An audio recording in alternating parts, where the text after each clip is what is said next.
Witam Was serdecznie, kochani. Janusz Dąbrowski, kanał Barwy Zdrowia. Druga część, taka wspomnieniowa z roku 2000, dotycząca pewnych spraw związanych z tym, co się działo w roku 2020. E, nie numeruję tutaj, dlatego że to są poprzednia audycja, która była na temat szkodliwości noszenia maseczek. Nazywam to szmaty w ogóle na twarzach, kneble. Dzisiaj będzie sprawa dezynfekcji rąk, bo to też było wszędzie, w sklepach i tak dalej, dezynfekcja rąk przymusowa. No, przyjrzymy się temu, jak to wyglądało, ale sprawa dotyczy tego, że tu muszę naświetlić siłą rzeczy, bo nie każdy musi oglądać wszystkie moje audycje, więc jest sprawa taka, że ta dzisiejsza audycja, już od wielu miesięcy nosiłem się z zamiarem nakręcenia czegoś takiego materiału. Ta obecna audycja powstała na podstawie pewnego pisma skierowanego do komisariatu policji w Ząbkach koło Warszawy, gdzie miałem się zgłosić i wyjaśnić, dlaczego to złamałem przepisy rozporządzenia Rady Ministrów z dnia 16 maja 2020 roku, bo 16 maja 2020 roku uczestniczyłem w bardzo dużej, potężnej demonstracji wielu przedsiębiorców w Warszawie na Placu Zamkowym. Przyjeżdżali ludzie z całej Polski. No oczywiście spacyfikowano nas, to znaczy po prostu lał się gaz. Miałem okazję, znaczy miałem wielkie szczęście, że nie oberwałem, bo metr dalej były kobiety, mężczyźni, poważni ludzie, którzy od psychopatów policyjnych było takich kilku, za potrójnego szeregu policji lali takich z dużych, takich butli po prostu gazem po twarzach, po prostu no, zaczerwienione, to mało, poparzone twarze, czaszki i tak dalej, oczy, więc ratownicy medyczni byli oczywiście, myli te oczy i tak dalej, kobiety, mężczyźni. Miałem naprawdę wielkie szczęście, myślę, że miałem ochronę jakąś nie z tego świata, że nie oberwałem tego w ten sposób. No ale później o 18:05 rozgoniono, czyli zamknięto w ogóle nas w kocioł, pewną grupę, w której ja się również znalazłem, i tych ludzi wszystkich porozwożono do różnych miejscowości z Warszawy. Część do Legionowa, część gdzieś tam. Podobno niektórzy trafili nawet do Lublina i później trzeba było wracać w jakiś sposób. Policja oczywiście nie przywiozła z powrotem. To były oczywiście celowe działania po to, żeby dać wszystkim w kość. Mnie akurat przetransportowano na Modzelewskiego.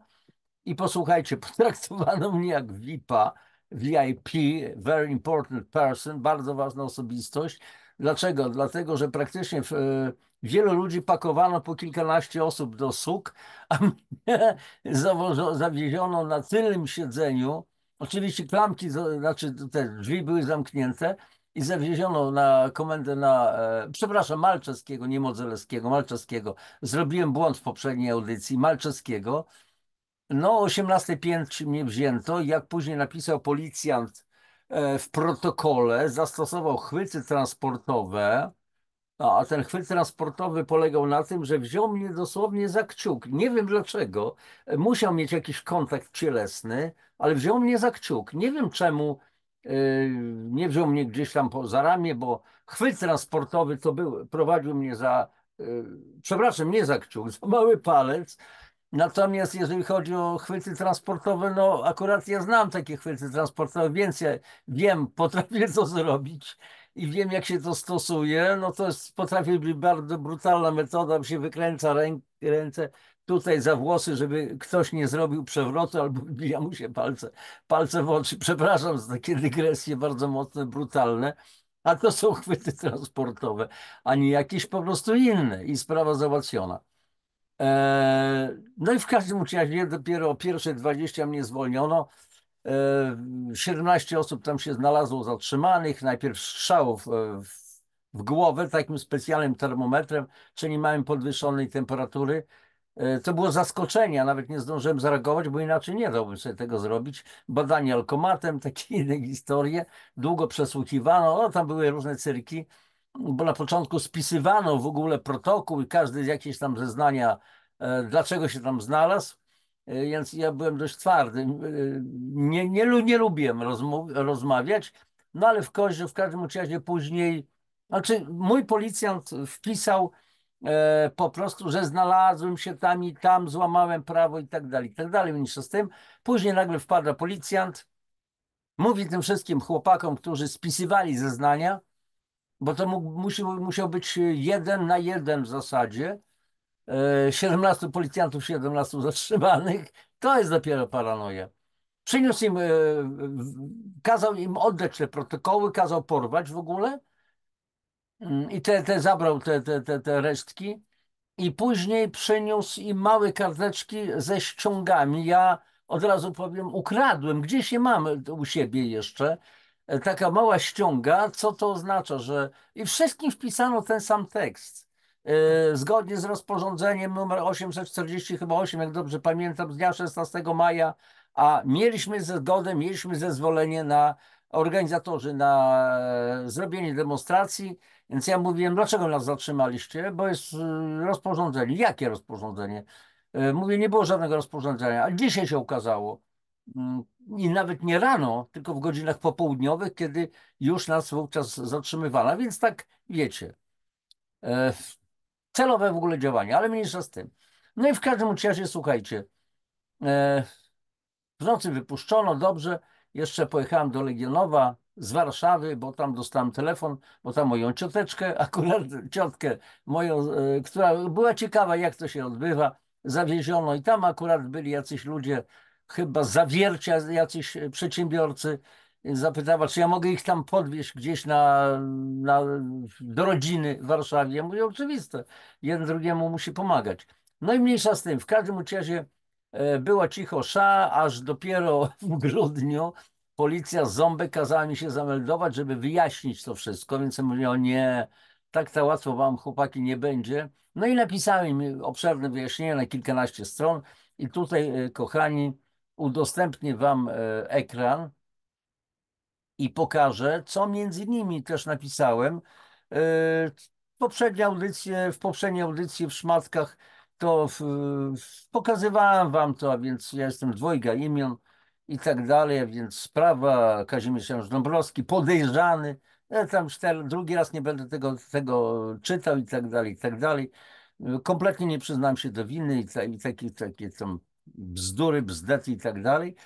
No i w tym piśmie wywaliłem kawę na ławę, że władzę, rząd złamał prawo. Wypisałem wszystko, artykuły konstytucji, inne historie, przepisy międzynarodowe i takie inne historie. I tam między innymi skupiłem się na tym, że policjanci powinni zająć się zupełnie inną sprawą. A więc na przykład sprawą płynów dezynfekcyjnych używanych do rąk.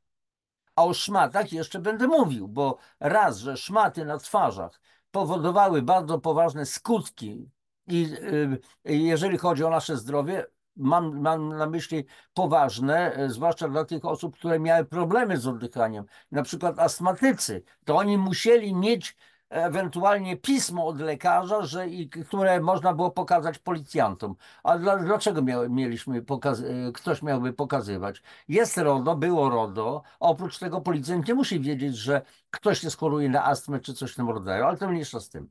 I tam napisałem właśnie o tych sprawach płynów dezynfekcyjnych, bo kazano wszystkim w szpitalach, w instytucjach, w sklepach, wszędzie dezynfekować ręce. Jak najbardziej słuszne rozwiązanie, tylko jak zwykle jest pewne ale. No więc poczytajmy, dlaczego ja w ogóle tę audycję robię dzisiaj, kochani, i poprzednią, i jeszcze następne, może jedna, może dwie. Dlatego, że stare może wrócić. Znowu będą chcieli nas obuć w stare buty. Może też się powtórzyć. I to nie chodzi o to, że poprzednio była władza pisowska. Teraz, bo nakręcam tę audycję pod koniec lipca 2025 roku, jest władza koalicji. Władza to władza, różne rzeczy mogą robić. Ja już nie ufam nikomu, tak prawdę mówiąc. Wszędzie są ludzie i ludziska, że tak powiem. Nie wiadomo, kto co wymyśli. Więc chodzi o to, żeby umieć, wiedzieć, mieć świadomość. To jest nasza potężna broń. Więc posłuchajcie, w wielu instytucjach, przedsiębiorstwach, placówkach oświatowych i tak dalej, obywatele, w szczególności dzieci i młodzież, są przymuszane do dezynfekcji rąk płynami dezynfekcyjnymi. Powinny one posiadać odpowiednie specyfikacje i być bezpieczne dla zdrowia i życia. Tymczasem wiele takich środków działa żrąco na skórę dłoni i drażniąco na śluzówki, powodując między innymi mikropęknięcia skóry i błon śluzowych, którymi wszelkie patogeny bardzo łatwo dostają się do organizmu. Słuchajcie, w tamtym czasie miałem sporo znajomych, którzy wiedzieli, czym ja się zajmuję. Mówią: Janusz, co jest grane, że dzieciaki wracają ze szkoły strasznie kaszlą. Dlaczego? Bo wszystkie te blaty stoliczków, krzesełka były zdezynfekowane tymi wszystkimi świństwami. Dalej.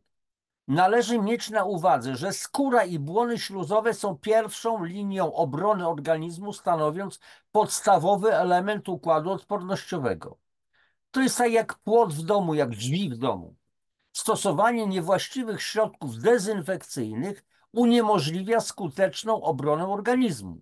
Kilkadziesiąt osób, na przykład uczniów w sali lekcyjnej, wnosi na dłoniach resztki płynów, które parują i działają drażniąco na błony śluzowe, powodując problemy z oddychaniem oraz uczulenia. Czy dokonywaliście już Państwo policjanci odpowiednich kontroli w tym zakresie? Informuję, że preparaty stosowane przy wykonywaniu dezynfekcji, będące produktami biobójczymi w rozumieniu ustawy z dnia 13 września 2002, muszą posiadać pozwolenie na wprowadzenie do obrotu lub pozwolenie tymczasowe, lub muszą posiadać decyzję o wpisie do rejestru produktów biobójczych niskiego ryzyka lub posiadać pozwolenie na obrót, o którym mowa w artykule 54 wyżej wymienionej ustawy. Preparaty rejestrowane jako wyroby medyczne z kolei muszą posiadać certyfikat CE, deklarację zgodności, zgodne z ustawą z dnia 20 maja 2010 roku o wyrobach medycznych. Wybrany wykonawca na żądanie zamawiającego po podpisaniu umowy powinien dostarczyć karty charakterystyki. Czy w przedsiębiorstwach, instytucjach, placówkach oświatowych stosowane są bezpieczne środki dezynfekcyjne? Jeśli okaże się, że są niebezpieczne, to ponownie może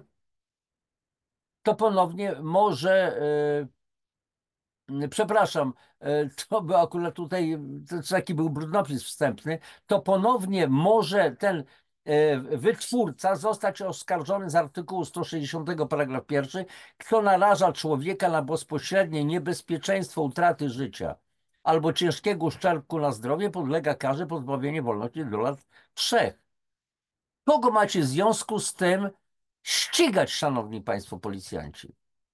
Takiego człowieka jak ja tutaj dodam od siebie, który uczestniczył w demonstracji, który się nie poddał jakimś tam obostrzeniom i tak dalej. Idźcie do dyrektorów szkół na przykład, bo im kazano. A ja też byłem dyrektorem dużej szkoły, 1200 uczniów miałem pod sobą, 100 ludzi załogi i gdyby mi kazano stosować tego typu preparaty, to bym przeczołgał każdego, proszę certyfikaty, proszę, to jest preparat o działaniu medyczny, proszę mi dostarczyć certyfikat, inaczej w życiu bym się nie zgodził. Mogliby mnie znieść z tej funkcji, ale nie zgodziłbym się. Ani żadnemu sanepidowi nie pozwoliłbym skakać, tak prawdę mówiąc. Próbowaliby mnie najwyżej ukarać grzywną czy czymś takim, to bym poszedł do sądu i ukarałbym sanepid po prostu. Spowodowałbym to. Czy dokonywaliście już państwo policjanci odpowiedniej kontroli w tym zakresie? Zgodnie z ustawą prawo farmaceutyczne środki do dezynfekcji skóry traktowane są jako produkty lecznicze. I tu jest cytat. Produktem leczniczym jest substancja lub mieszanina substancji przedstawiana jako posiadająca właściwości zapobiegania lub leczenia chorób występujących u ludzi lub zwierząt lub poddawana w celu postawienia diagnozy lub w celu przywrócenia poprawienia lub modyfikacji fizjologicznych funkcji organizmu poprzez działanie farmakologiczne, immunologiczne lub metaboliczne. Preparaty dezynfekcyjne dopuszczone do stosowania na terenie Rzeczpospolitej Polskiej muszą być wpisane do rejestru wyrobów medycznych i podmiotów odpowiedzialnych za wprowadzanie do obrotu. Istnieje obowiązek sporządzenia karty charakterystyki dla każdego środka tkarzęcego. Zgodnie z rozporządzeniem ministra zdrowia, środki dezynfekcyjne są zaliczane do substancji niebezpiecznych i podlegają regulacjom prawnym odnoszącym się do postępowania ze środkami chemicznymi. Na każdym preparacie znajduje się symbol odnoszący się do potencjalnego zagrożenia. Oznaczenia znajdujące się na opakowaniach bezpośrednich substancji niebezpiecznych zostały zestawione w tabeli pierwszej.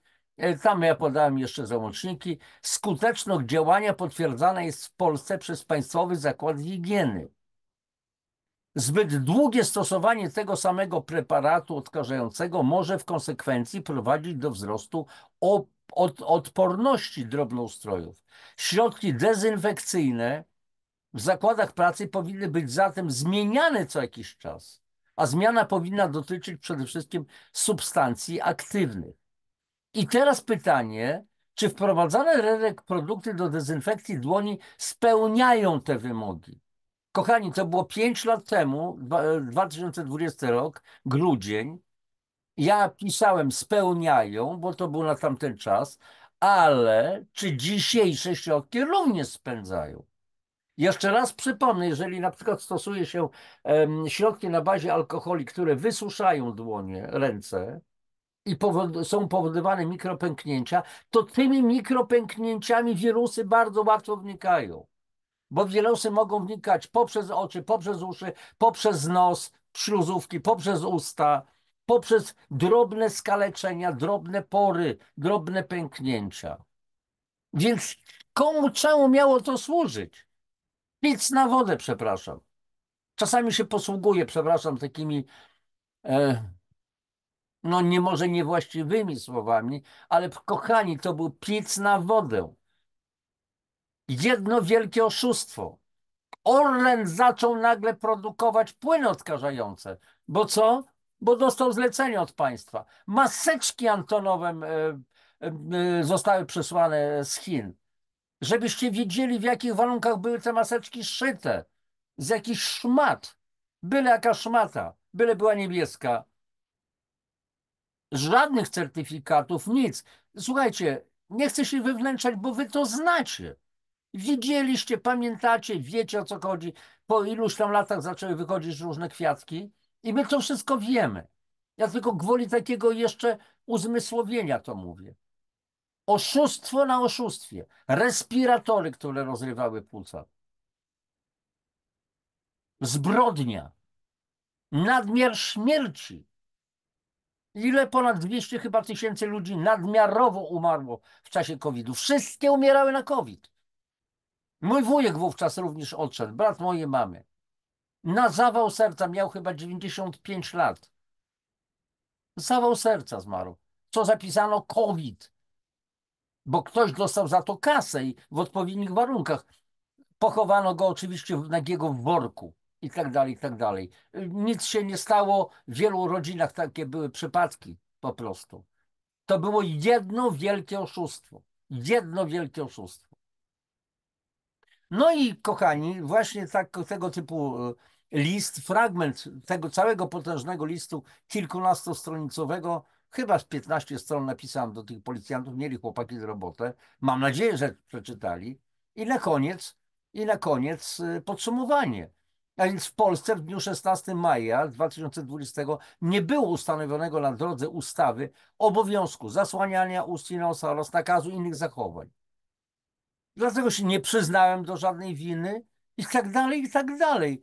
I tak jak mówiłem w poprzedniej audycji, skierowałem sprawę do sądu w Warszawie, Warszawa-Śródmieście i chyba po 2 czy 3 miesiącach wygrałem tę sprawę. Za jakieś, w ogóle za nielegalne zatrzymanie mnie wtedy na Malczewskiego i tak dalej. Tylko tyle.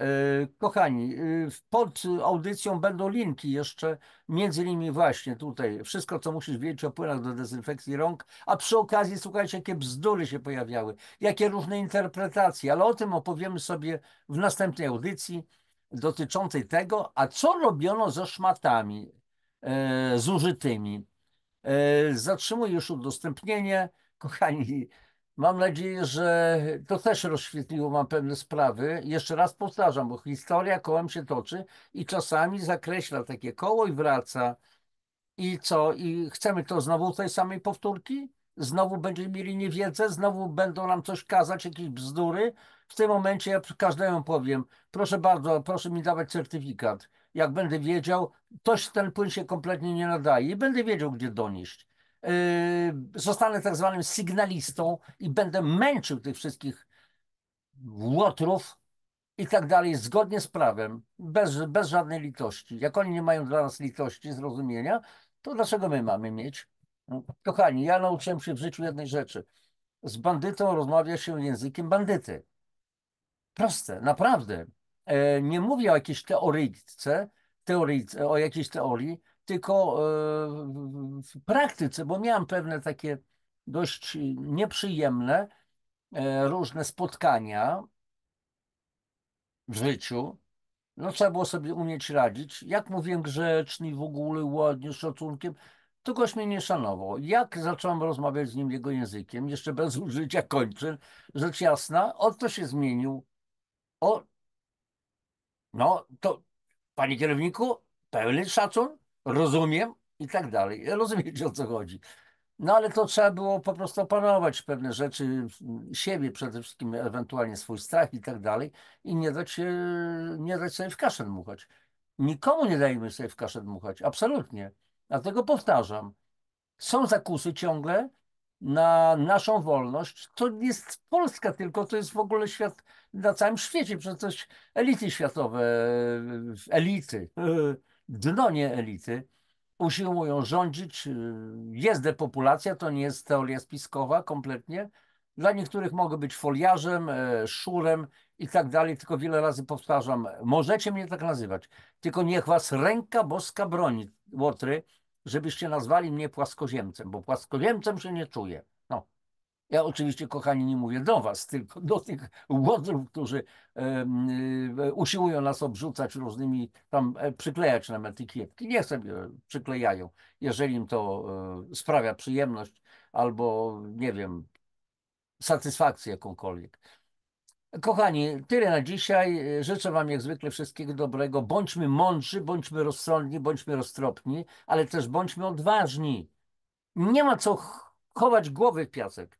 Właśnie tym bardziej trzeba klatę, przyjąć na klatę pewne sprawy, niech się nas boją. Strach się ma nas bać, a nie my bać się strachu.